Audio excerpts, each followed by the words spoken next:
Бір үйір қасқыр. Ауылға келген соң, орнарға қара таппай әбден бересі кесі кеткен Бектемір шаңғытабан көлігі бар жігіттерге хабар салып, қашқан қасқырды алайық деп қызынады. Көнбестеріне қоймады. Қызыл қуырдақпен бірнеше шиша отты суды босатқасын аңшылардың өздері-ақ екіленіп шыға келді. Қайда әлгі қаншық, кеттік десіп, үш көлікке жайғасқан қарулы топ айсырға жасырынған қалыңға қарай тура тартты. Жігіттер сол маңайда ізді болмауы мүмкін емес. Боран басыла келді. Көліктен түсіп із қарап алуды ұмытпайық.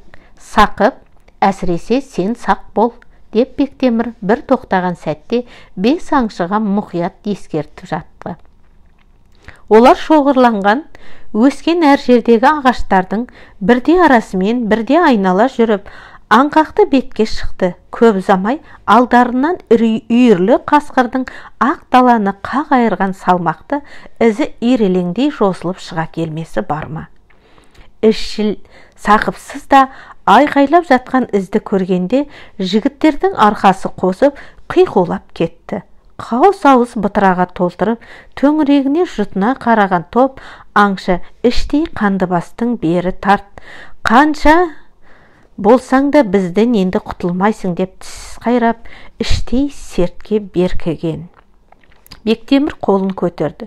Үш шаңғытабан шекелері түйсердей бірін-біріне сүзіле тоқтады. Жігіттер іздегенде әне сайрап жатыр. Шамасы бұл ұйтқи соққан боранда соңымыздан ешкім түсе қоймас деп бір үйір қасқыр жолыққа шыққанға ұқсайды. Солай ма? Сақып ізшіл із не дейді? Дәл солай бәке, 8 қасқырдың ізін байқадым. Арасында жастары да бар, ал біз іздеген әлгі қаншықта осы үйірдің ішінде болуы әбден мүмкін. Неге дерсің? Бір із маған сондай таныс. Бұдан бөлек 2 мықтының ізі түскен. Бірі арланы, бірі қаншығы деп топшыладым. Охо, Сәкөш, бәрін тасқа басқандай қылып анықтап бердің ғой өзі. Жарайсың. Енді біз осы іздер шашырап кетпей тұрғанда үстерінен басып, бірін тірі қалдырмай жайратуымыз керек. Жігіттер, менің сұр мергендерім. Қапал, жолдас, қайсар, тағы кім еді? Иә, Сақып деп Бектемір өздеріне қосылған 6-шы жігіттің атын атамай әмір бере сөйлейді. Бәкес, айтсаңыз болды ғой, арамызға жаңадан қосылған Мергенбай да Олжадан дәмелі. Бұл да Құралайды көзінен атар мерген бала. Жарайды, көп мақтама. Мергендігін іс басында көреміз. Байқаңдар, мылтықты бетталды құлға тарсылдатып ата бермеңдер. Басеке, бұл жолы оқ жетеді. Атсақ несі бар екен? Деп жолдас қырсыға үн қатты. Оған Сақып жауап қайтты. Бәкес дұрыс айтады. Оғымыз көп екен деп жөнсіз ата беруді доғарайық. Өйткені мына із қалаға қарай кетіп барады. Осы арадан 100-120 шақырымдай жерде Орал тұрғынын естен шығармайық. Әрі әулиелі мекен деп Сақып өзін аяғын жұтты. Оның әулие деп кімді айтқан, нені меңзеген барлығы да жақсы ұғып Бірақ барлығының қу нәпсісі ақ қардың үстінде көсілтіп із тастап, әлдеқайда ұзап жатқан түз тағыларынан бос қоя беруге мүлдем қарсы. Қолдарынан келсе, бәрінің көзін құртып тынбақ. Сөйлеп болдыңдар ма дегендей, маңайдағыларға бір қарап алған Бектемір қолын көтере берген Сақып сөзім бар дегенді ишарамен білдірді. Бұл тағы не айтар екен деп барлығы оған жақтырмағандай қарай қалған. Ол болса қалтасынан шүберек шығарып, әркімнің қолына ұстатты. Мылтықтарының ұңғысын тыңдап алды. Олар 10-15 шақырымнан иіс сезеді. Оқтарының иісін сезсе, жасырынып таптырмай кетулері ғажап емес. Сондықтан мына шүберектерді нығыздап тығын қылыңдар деді. Сақыптың бұл әрекетіне ешбірі қарсы болмады. Қаруларының ұңғысын тығындап алды. Бектемір әмір етті. Ендеше кеттік, деді. Қапалдың көлігі дүр етті. 2 шаңғытабан соңынан ілесті. Жүрісі өнімді 3 көлік біраз шақырымды артқа тастаған. Қар бетіндегі із де шашау шықпастан созылып жатыр. Бірақ көліктердің дыбысы мен оқ-дәрінің адамдардың иісі тағыларға жетсе керек. Бір дөңнен асып түскенде екі қасқырдың ізі ерекшеленіп, қалғаны бара жатқан бағыттарынан бұрылып, қиысқа өзен көлі ағашы көп беткейге қарай жосылады. Ал екі із айрықша. Аңшылар бұл екеуінің қылығын бірден түсінді. Үйір екіге жарылды. Бізді алдап құтылудың амалын жасапты. Бұған алдана қоймаспыз деп жолдас басқалардан бұрын қырағылығын танытып Бектемірге қарады. Былайғыда басшы болуға жараған нақты іске келгенде қандай іс қимылға бару керектігін біле алмай дағдарған Бектемір үндемей тұр. Осыны түсіне қойған жолдас пәрмен бере сөйлеп жатыр. Біз екіге бөлінеміз. Бәкес, біз мына екі іздің соңынан түсейік. Бұлар алысқа ұзай қоймаған болу керек. Себебі арланы мен қаншығы сияқты ғой. Ал біз шанамыз алты қасқырдың соңынан қалмасын. Мына екеуінің шаруасын бітіре салысымен сендерге көмекке келеміз. Келістік пе? Жақсы келістік. Тек үйірдің қаншығы арланның қасында болмауы мүмкін. Менімше ол кешегі бөлтіріктермен бірге қашып барады деп Сақып мергеннің иығынан қақты. Жас аңшы көлігін тұтатпаққа ыңғайланды. Сақып, сонда мына екеуіше деп жолдас сұқ саусағымен қатарласа жатқан іздерді нұсқады. Оның бірі көкжалы болар, екіншісі біз іздеп жүрген әлгі Мансұр қорғаштайтын қаншық қасқыр болуы мүмкін. Себебі ізі соның ізіне ұқсайды. Мен білемін ғой. Мен білеміңнен айналайын, Сақып. Сенің осы айтқаның рас болса, менен бір бөтелке деп жолдас ысқырып жіберді. Аңшылар екіге бөлініп, алдарындағы ізді қуалап кетті. Сақып пен Мергенбай алты қасқырдың адымын аштырмай жетіп алды. Айшолпы бес бөлтірігін ілестіріп, қарды кешіп барады. Тілдері салақтап кеткен тағылардың шаршағаны аңғарылады. Оқ жетер тұсқа таянғанда жас аңшы дүркін-дүркін атып, үшеуін тез жер жастандырды. Бұрын соңды соңдарына қуғыншы түсіп көрмеген жас бөрілердің олай-бұлай қашып бұлтаққа салуға да шамалары келмей қалды. Бірі шала жансар күйде басын көтермек бола бергені сол еді, мылтық тағы атылды. Желкесіне қадалған оқ сеспей қатырды. Жас жігіттің мергендігіне сүйсінген Сақып әлі бір оқ шығындамады.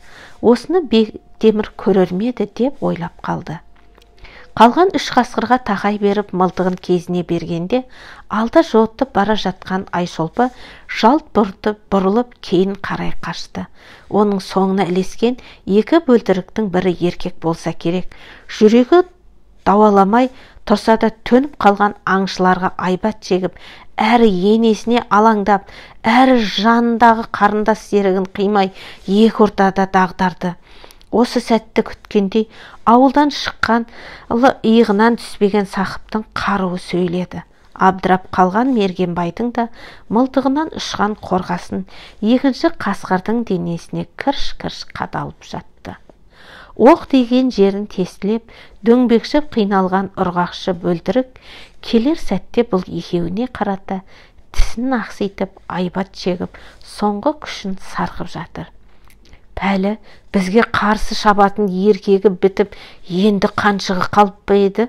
Аяма ат, бала деп Сақып Мергенбайға дауыстады. Мерген жігіт қаруын тез оқтап жаралы қасқырды және атты. Былтыр көзін ашқан майтабандар биыл өздерінше қатарға қосылып, үйірге мүше болып жорыққа шыққан бесеуін бірінен соң бірі оққа ұшты. Басқалардың көмегінсіз екеуміз барлығын жайратып салдық-ау өзі. Енді әлгі құртқасын алсақ, сонда арқаны кеңге салуға болады. Ал алысқа зай қоймаған болар. Бөлтірікті тастап қайда барсын?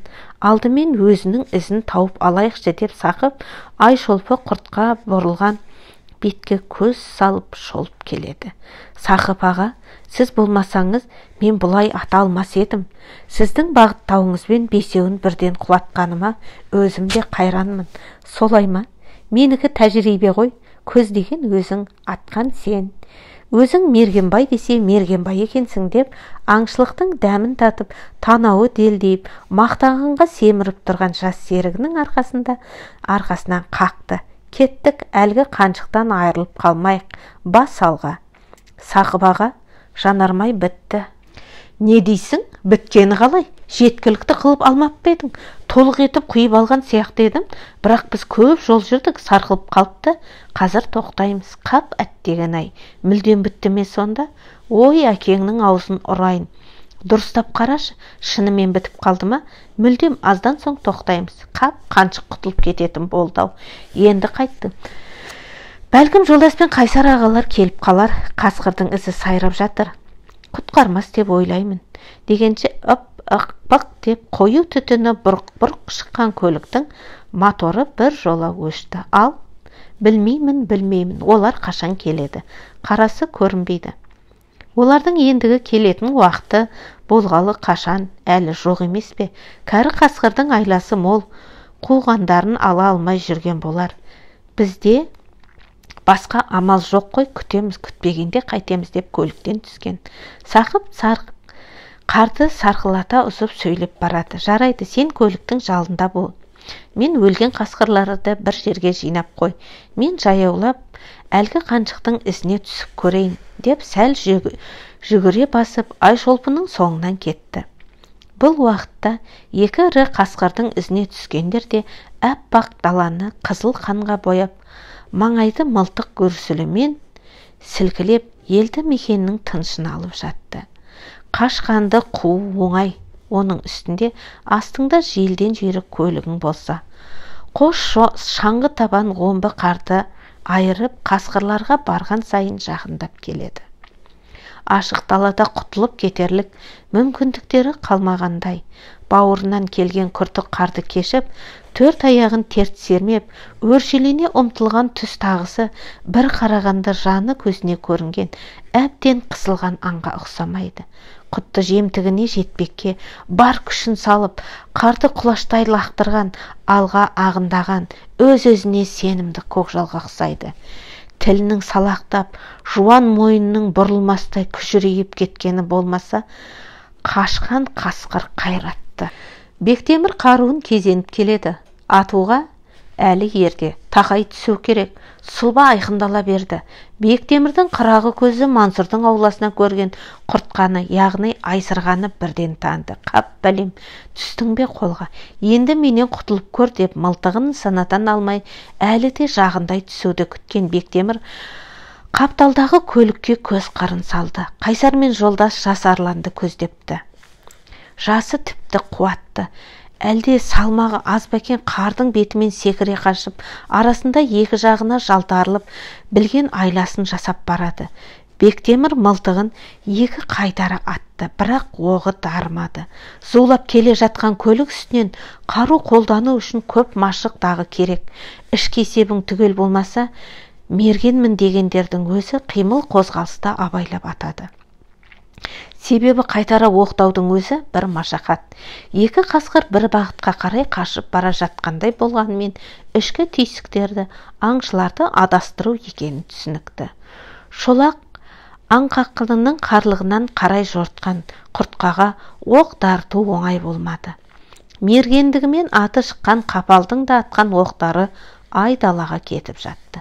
Бектемірдің көлік үстінен атқаны әлгінде енді оқтап көр, ал тоқтап жатуға тағы мұрша жоқ. Құртқа болса ұзап барады.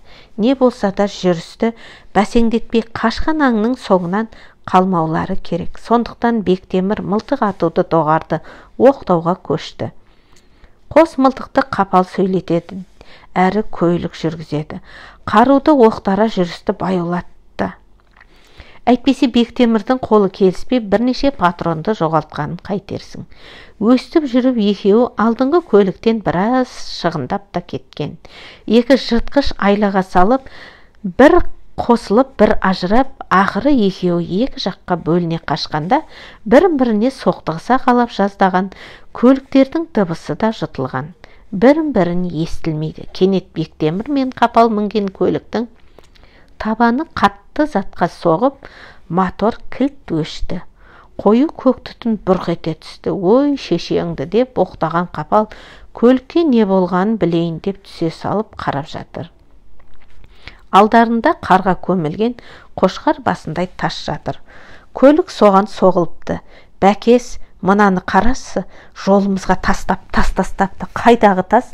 Кім ол тасты тастаған? Таулы жер емес, тастан аяқ алып жүргісіз деп келіп Бектемір білген боқтығын боратып жатыр. Қапал көлікті тексеріп тегіске шығарғанша ай шолпы қабақтан асып, жыңғыл мен сора өскен бойды қалқалап, ақ қатынның жырасына бой тазалап үлгірген. Сай-саланы, қойын қолатты жердің бәр түсін қалың қарға толы келсе де, бір тұтас жалаңас, әсіресе шөтпенді еттеткен жеңіл бу көтеріліп жер мен дем шығарып жатқандай әсер береді. Екі аңшы көлікті оталдырып қабаққа шыққанда төменге түскен із үзіліп ұшты күйлі жоғалғанын бір байқады. Оқсатты, тағы да құтылып кетті. Шынымен бе? Біз оған бірде-бір оғымызды тарта алмадық. Солай де аздан соң көз байланды. Аспан түнеріп кетті. Жолымызға тас тастамағанда біз оны ендігі мотоциклдің жәшігіне салып қызықтап отырар едік. Қапал, тас деп қақылдап қалдың ғой. Ол тасты біздің жолымызға кім тастапты? Айдалада жатқан тас емес пе? Қардың астындағыны өзіміз келіп соғылдық. Ондай болады. Сен деп қызықсың, кейде баланың сөзін сөйлейсің. Кім болса да сол тасты біздің жолымызға тастағанын қарасайшы, сәл былайрақ тастағанда ғой деп шешеңді. Жарар, аналар неғылды екен, соларға болпасақ, мына қаншық енді жеткізбейді, ізін жасырды. Нағыздың өзі екен деп Бектемір Қапалдың арқасынан қағып жүру керектігін түсіндірді. Қаруларын жақсылап оқтап алған екеу көліктің басын кейінге бұрды.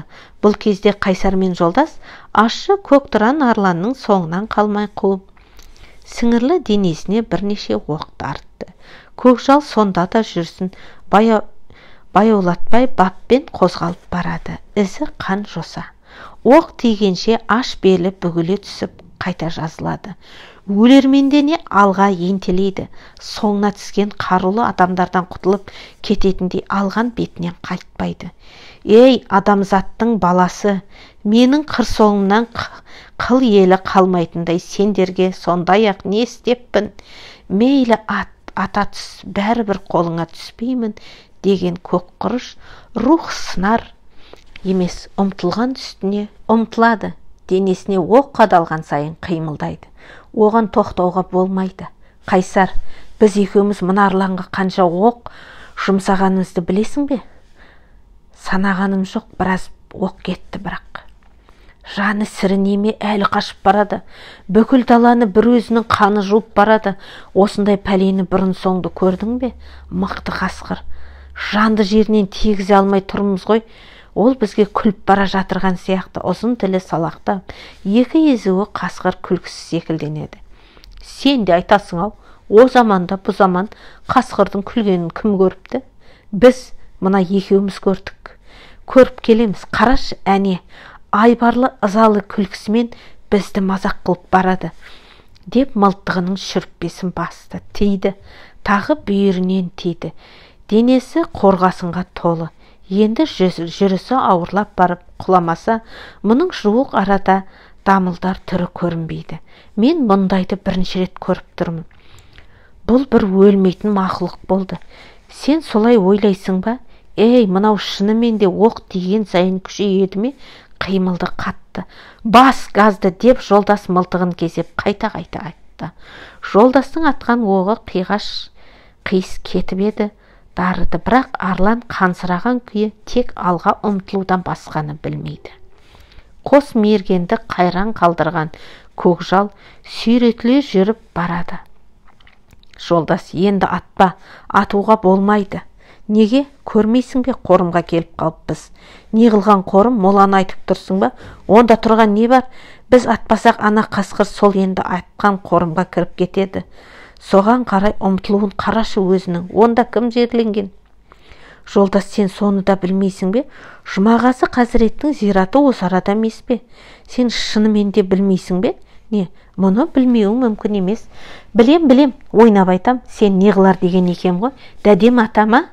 Неге білмейін, білемін деп жолдас енді болмағанда қорым тұрған жерге ілігуге шақ қалған жасарланды. Тағы да нысанаға алып үсті-үстіне атты. Белі қайқайып барып кідіріп, басын жоғары ұстап, ұлығысы келгендей болған көкжал сәл тұрды да жерге сылқ етіп құлады. Бітті шаруасы, жеткен жері осы болды деп қос ұңғыдан шыққан түтіні тарқап, құндығын суып үлгірмеген мылтығын қайтара оқтаған жолдас өз ісіне риза пішінде серігіне қараған, оның көзінен үрей, көңілінде алаң бары байқалады. Иә, не болды? Өң қашып кетіпті ғой. Жолдас, сенің есің дұрыс па? Атпа деді демедім бе? Әулиелі жер емес пе? Киесінен қорықсайшы. Қайсар, сен осы ондайыңды қойшы. Қорым әріде, қасқыр болса, әне төменде беріде жатыр. Енді болмағанда әулиенің қорымына кіріп кететін еді. Онда ата алмайтыным шын. Бірақ сен екеуміз оған жол бермедік емес пе деп, өз ісіне масаттанған жолдас қаруын асынып, етегінің қонышынан пышағын суырып алып, қабақтың етегіне қарай жаяу тартты. Арланның терісінің сау жері болмас, мен тым құрығанда оның құйрығын кесіп алайын. Сол дұрыс болар. Бұлардың құйрығы ақша тұрады. Сен көлікті бұра бер, мен тездетіп барып келемін. Әлгі беккестер не бітіреді екен? Мотоциклдің дауысысы шығады ма? Мынау солар болмасын. Иә, өздері де келе жатыр деп Қайсар екі серігін тани кетті. Көз алдарында құртқадан айырылып қалғандарына қысылып, жолдастарына не айтамыз деп қамығып, ұнжығалары түсіп келе жатқан Қапал мен Бектемір екі серігінің қанжығаларының майланған алыстан байқаған. Байқаған сайын көз жағдайлары нысанын қинап, бастарын көтертпей тұр. Бірақ енді не істейді, болар іс болды. Күлсе күлсін, бұлар соған көнген. Жолдас арланға жетіп, әрі-бері аударып қарады. Терісі қанға боянған арлан, жас та болса да талай жорықтың басын қайтарған азулы көкжалдың өзі көрінеді. Бұл арадан 10 шақырымдай жерде алғаш тиген оқтың өзі тура ажалы болатын. Алайда тәңірісі жар болды ма, жаны сірі бөрі жанталасып, осы маңға жетуге бар күшін салды. Қанды ізін артқа тастап, соңғы демінің қуатын сарқыды. Оның аңсары әулиенің қорымы ма, басқа ма, ол жағы жұмбақ. Соңына түсіп, ақыры атып алған аңшыларға бұл жағы мүлдем беймәлім. Бекес қалай, әлгі қаншықтың көзін құрттыңдар ма? Деп Қайсар аңшы серіктерінің алдынан шықты. Бұйырмады, сытылып кетті. Мәссаған, байқаймын, бізге қарағанда сендердің олжаларың қалпақтай сияқты деп Бектемір төменде өлген қасқырдың қасынан шықпай жүрген жолдасты иегімен нұсқады. Біз де әрең дегенде тоқтаттық, құтылып кететін еді. Жолдасты білесіңдер, қасиетті жердеміз дегеніне қарамай, атып өлтіріп тынды. Енді өзін болмаса құйрығын кесіп әкелем деп кеткен. Әне көрмейсіңдер ме? Асықпайды, өзі әлі жүр. Сендер алдарыңдағы қасқырдан қалай айырылып қалдыңдар? Оқтарың тимеді ме? Жаралаған шығарсыңдар. Қапал қапы жібермейтін еді ғой деп Қайсар етігінің ұшымен жер шоқып тұрған аңшыға қараған. Ол үндемеуді жөн санаған сияқты. Тонадайдан айқайлап қолындағы қасқыр құйрығын бұлғақтатып келе жатқан жолдасқа көз тіккен. Мыналардан ұят болды-ау. Осылай деп көзге шұқырын ішім сезіп еді деген ойды кінәлі көзін оқуға болғандай. Міне көкжалдың құйрығы. Жас та болса дығал екен. Кәміл 50 келідей болатын секілді. Қайсар екеуміздің әр атқанымызға тисе керек. Арланның денесі шұрық тесік. Қан шүмектеп ағып жатыр. Сөзіме сенбесеңдер, әне қараңдар. Осы арадан да көрінеді. Айналасында жайылып жатыр деп дөң етегіндегі көк тұранды меңзеді. Бәрі қарай қалған. Жолдастың әрі бері аударып орнынан қозғағаны, өзінің қансырағаны бар. Арлан өз қанына өзі боялып, ақ даланың ортасын алауға айналып, өртеніп жатқандай екен. Құйрығы кесілсе де сау басы әулие мазарына қарай ұмсынған Көктұраның өлі денесінің өзі сес айбат, көзді қаймақтырар қасиетке айналған.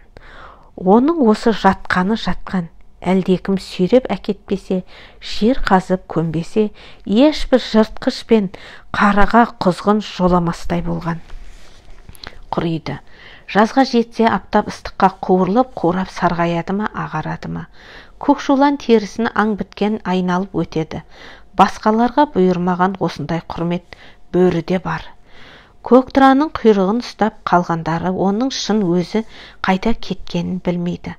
Оларға ол жасырын.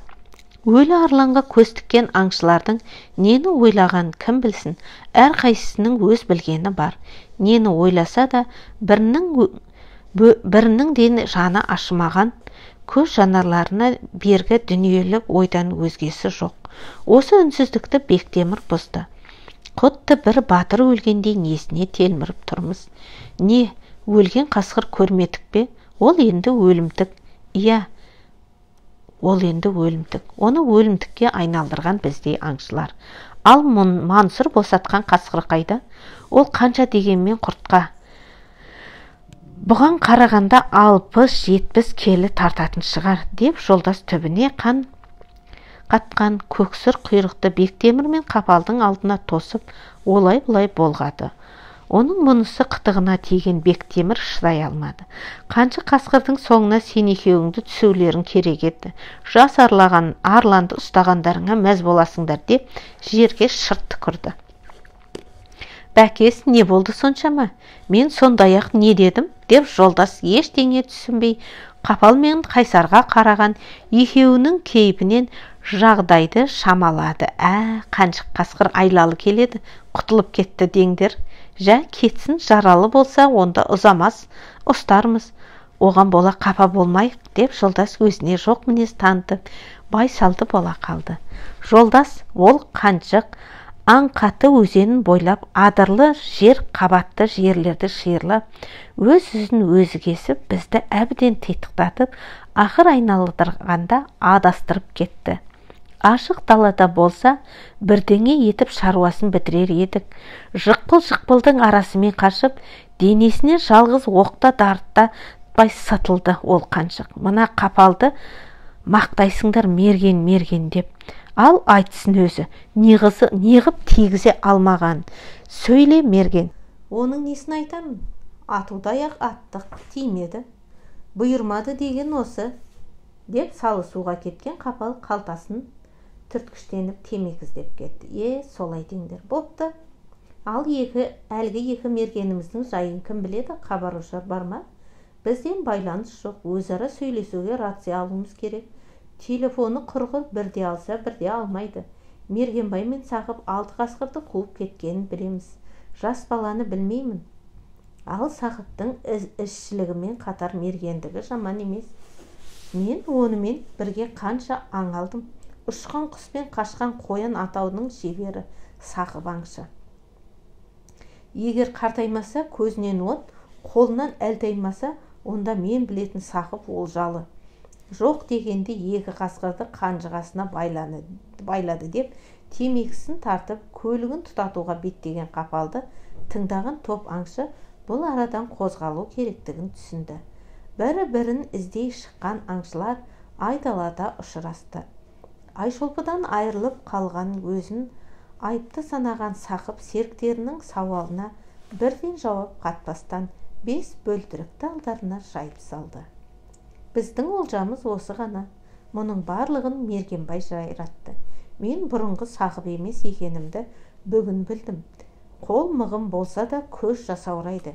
Сөйтіп жүріп бұлардың енесінен деп көмілжіді. Ой, енесін ұрайын, ол да құтылып кетті ме сонда? Деп бір жолы жолдастың талағы тарс айырылды. Құтылып кетті. 5 қасқырдың қызығымен жүргенде ол жалт бұрылып, келген жағына қарай қашпасы бар ма? Біз күтпеген жағдай.